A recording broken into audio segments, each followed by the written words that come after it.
Kami akan memaparkan mengenai penelitian pada skema penelitian dosen pemula dengan tema membangun stabilitas koperasi, peluang, dan tantangan digitalisasi keuangan.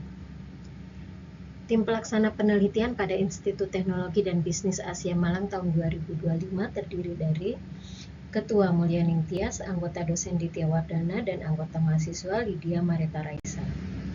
Latar belakang penelitian. Koperasi merupakan salah satu pilar penting dalam perekonomian rakyat yang mengusung prinsip demokrasi ekonomi dan partisipasi anggota.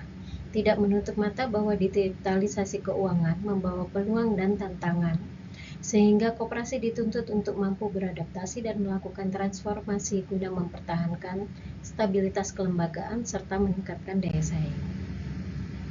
Tujuan penelitian yaitu untuk menganalisis peluang dan ancaman digitalisasi keuangan terhadap stabilitas koperasi di Jawa Timur sehingga dapat memberikan rekomendasi bagi para pemangku kepentingan.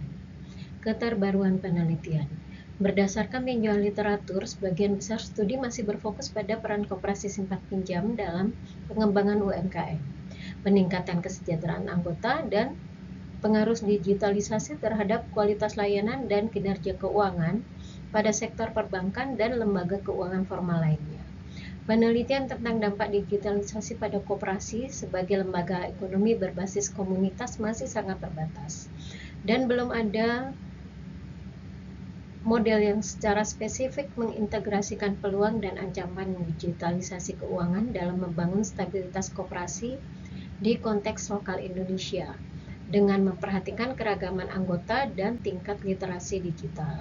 Sehingga keterbaruan penelitian ini terletak pada upaya mengisi celah tersebut dengan mengkaji secara mendalam peluang dan risiko digitalisasi keuangan, merumuskan strategi stabilitas dan daya saing koperasi di era digital, serta menawarkan solusi pelaporan kegiatan berbasis aplikasi yang memudahkan anggota melakukan transaksi secara langsung. Hasil penelitian. Identifikasi untuk mendapatkan nilai bobot dan rating IFAS atau Internal Faktor Analisis Strategi dan EFAS External Faktor Analisis Strategi. Bobot faktor internal. Berdasarkan tabel 1, hasil perhitungan bobot faktor internal diperoleh total bobot sebesar 1 dengan skor 4,15. Sedangkan bobot faktor eksternal berdasarkan tabel 2 diperoleh bobot sebesar 1 dengan skor 3,875. Matriks SWOT berdasarkan pada nilai skor faktor internal dan eksternal tersebut, maka dihasilkan di rumus kombinasi matriks SWOT dan diagram analisis SWOT sebagai berikut. Koordinat terletak pada negatif 0,075 dan negatif 0,062. Pada diagram Kartesius SWOT, maka titik tersebut mengisi tempat pada bagian defense atau bertahan. Model rumusan strategi.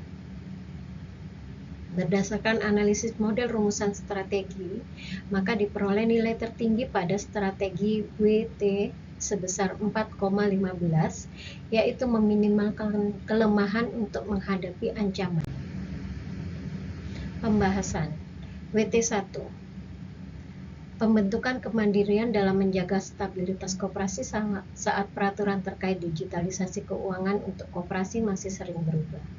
WT2. Model terbatas untuk investasi teknologi dapat diatasi dengan penerapan teknologi digital secara bertahap, dimulai dengan aplikasi akuntansi untuk pencatatan dan pelaporan transaksi keuangan. WT3. Di era bisnis saat ini, kemitraan menjadi cara penting selain persaingan untuk mencapai stabilitas. Demikian pemaparan kami. Kami ucapkan juga terima kasih kepada Kementerian Pendidikan Tinggi Sains dan Teknologi, LPPM Institut Teknologi dan Bisnis Asia Malang, dan juga Koperasi Provinsi Jawa Timur.